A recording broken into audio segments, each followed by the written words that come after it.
വീണോട്ടും വാ, നമുക്ക് എന്തെങ്കിലും കഴിക്കാം. വേണ്ട, ഞാൻ കഴിച്ചിട്ടാ ഇറങ്ങിയത്. അല്ല വേണുവെങ്കിൽ എന്താ പെട്ടെന്നൊരു മുന്നറിയിപ്പ് ഇല്ലാതെ വന്നേ? പ്രത്യേകിച്ച് എന്തെങ്കിലും കാര്യം ഉണ്ടായിട്ടാണോ? ഏയ്, അങ്ങനെ പ്രത്യേകിച്ചൊന്നുമില്ല. വർമ്മ സാറിന് മുഖം കാണിക്കാന്ന് ഓർത്ത് വന്നതാ. ആ, മാഡത്തിന്റെ കൈക്ക് എങ്ങനെയുണ്ട്? കുഴപ്പമൊന്നുമില്ല വേണുങ്ങളെ. ചൂട് ചായ കയ്യിൽ വീണതിന്റെ പെട്ടെന്നുള്ള നീറ്റൽ മാത്രമേ ഉണ്ടായിരുന്നുള്ളൂ. അത് ചെറിയമ്മ തേൻ പുരട്ടി തന്നപ്പോഴേ മാറുകയും ചെയ്തു. വേണുങ്ങളെ ഇരിക്കെ.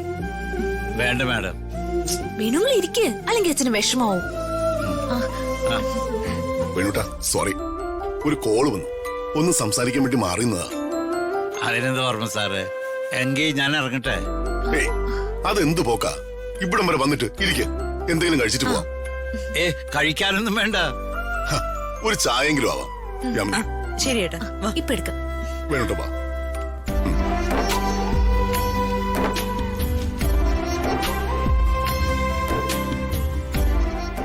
ഇങ്ങോട്ടിരിക്ക, ഇരിക്ക.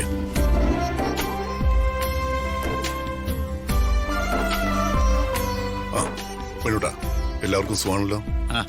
അല്ല, അച്ഛനെന്താ ഇവിടെ? അതെന്താ രാജു, വേണുട്ടിന് ഇങ്ങോട്ട് വരാൻ പാടില്ലെന്നുണ്ടോ? ഏയ്, അങ്ങനെയല്ല. ആ, പുറത്തെന്തായി?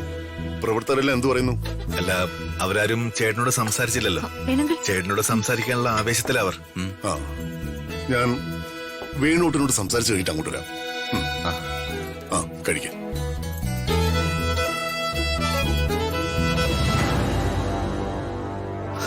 അമ്മേ, അവളുടെ കയ്യിൽ എന്തായാലും ചായ ഒഴിച്ചത് നന്നായി. ഇനിയിപ്പോ അടുത്ത പണി അമ്മ പറഞ്ഞതുപോലെ ഇവിടെ ഇറക്കാം. നീ വാ. ശ്രീലക്ഷ്മി എന്തു പറയുന്നു? സുഖായിരിക്കുന്നോ? ആ, അവര് സുഖായിരിക്കണം.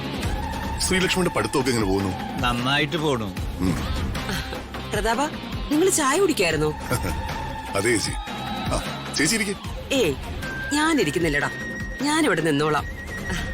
നിങ്ങൾ സംബന്ധക്കാര് സംസാരിച്ചിരിക്കെ.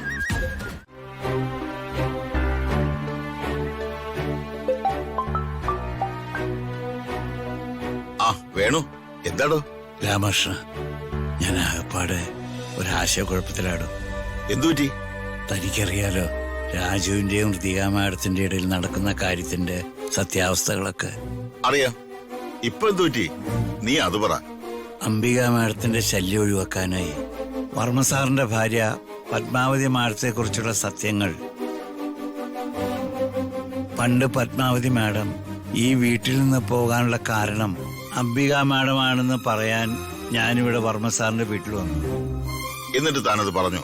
ഇല്ലടോ, പറയാൻ പറ്റിയില്ല. ഇവിടുത്തെ സാഹചര്യങ്ങള് ശരിയല്ലായിരുന്നു. ആട്ടെ, താനിപ്പോ എവിടെയാ? ഞാൻ വർമ്മ സാറിന്റെ വീട്ടിൽ നിന്ന് ഇറങ്ങി. ശരി, താൻ വെറുതെ ആവശ്യമില്ലാതെ ടെൻഷൻ അടിക്കല്ലേ. തനിക്കൊന്നാമത് സുഖമില്ലാത്തതാ. ഇല്ല രാമകൃഷ്ണ, ടെൻഷനൊന്നുമില്ല. വർമ്മ സാർ എന്നെ സാറിന്റെ കുടുംബക്ഷേത്രത്തിലേക്ക് ക്ഷണിച്ചിരിക്കുക. കുടുംബസമേതം വരാനാ പറഞ്ഞത്. അതൊരു സന്തോഷമുള്ള കാര്യമല്ലേ? അംബിക മാഡം അവിടെ എന്തെങ്കിലും പ്രശ്നം ഉണ്ടാക്കുവോ?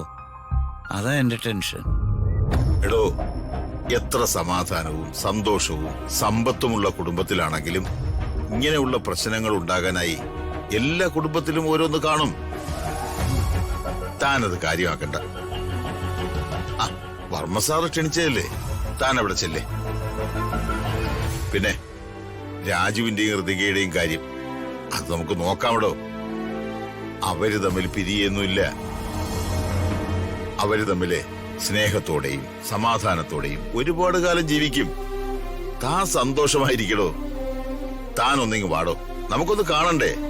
ഞാൻ വരാടോ, ഒരു ദിവസം ഞാൻ അങ്ങോട്ട് ഇറങ്ങാം. എങ്കിൽ ശരി, ഓക്കെ. എങ്കിൽ ശരിയടോ.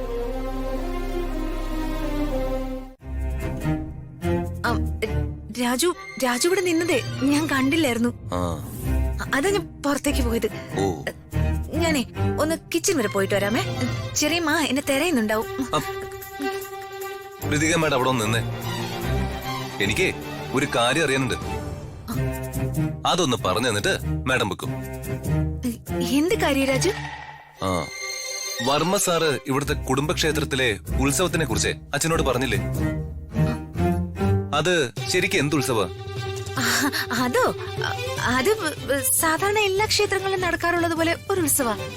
അത്രയേ ഉള്ളൂ. അതെ. പക്ഷേ വർമ്മ സാർ എന്തോ ഉത്സവത്തിലെ വളരെ പ്രാധാന്യമുള്ള എന്തോ ഒരു കാര്യം ഞാനാണ് നിർവഹിക്കേണ്ടതെന്നും അതുകൊണ്ട് ഞാനും അച്ഛനും അമ്മയൊക്കെ ഉറപ്പായും വരണമെന്ന് പറഞ്ഞതോ? അതൊക്കെ ശരിയാവോ മാഡം? നമ്മൾ തമ്മിലുള്ള വിവാഹം നടന്നു എന്ന് കരുതിയാ വർമ്മ സാർ ഇതൊക്കെ തീരുമാനിച്ചിരിക്കുന്നത്. ശരിക്കും അത് നമ്മൾ സാറിനോട് ചെയ്യുന്ന ചതിയല്ലേ? വർമ്മ സാറിന്റെ മനസാക്ഷിയെ നുണ പറഞ്ഞ് വഞ്ചിച്ചുകൊണ്ടിരിക്കുന്നതില് എനിക്ക് വലിയ വിഷമമുണ്ട്. ഇനി ഈ ദൈവകാര്യത്തിലും കൂടി അത് ആവർത്തിച്ച ആ മഹാബാബു എന്നെ വിട്ടു പോവില്ല മാഡം. അയ്യേ, രാജു എന്തൊക്കെയാ പറയുന്നേ? മഹാപാപം വരുമെന്നോ? രാജുവിനറിയാലോ, അച്ഛന് ഏറ്റവും കൂടുതൽ സ്നേഹവും വിശ്വാസമുള്ളത് രാജുവിനെ. അതുകൊണ്ട് ക്ഷേത്രത്തിലെ ചടങ്ങുകള് രാജുവിന്റെ കൈകൊണ്ട് വിളക്ക് കൊളുത്തി തുടങ്ങട്ടെ എന്നേ അച്ഛൻ ഉദ്ദേശിച്ചിട്ടുള്ളൂ. അങ്ങനെ എനിക്ക് തോന്നുന്നു. അങ്ങനെ ആയിരിക്കൂ? ഉറപ്പല്ലേ? അല്ല, കഴിഞ്ഞ വർഷത്തെ കാവിലെ ഉത്സവം രാജുവിന് ഓർമ്മയില്ലേ? ആ, ഓർമ്മയുണ്ട്. അന്ന് വിളക്ക് കൊളുത്തി ചടങ്ങുകൾക്കെല്ലാം മുന്നിൽ നിന്നത് അംബികാമായി ആയിരുന്നില്ലേ? അതെ. ഇത്തവണ രാജു ചെയ്യട്ടെ എന്ന് അച്ഛൻ ഓർത്തു കാണും. ഇലക്ഷനൊക്കെ അല്ലേ വരാൻ പോകുന്നത്. എല്ലാത്തിനും രാജുവിന്റെ കൈകൊണ്ടുള്ള തുടക്കം നല്ലതായിരിക്കുമെന്ന് അച്ഛൻ എപ്പോഴും പറയാറുള്ളതല്ലേ. അതിന്റെയൊക്കെ ആവശ്യമുണ്ടോ മാഡം?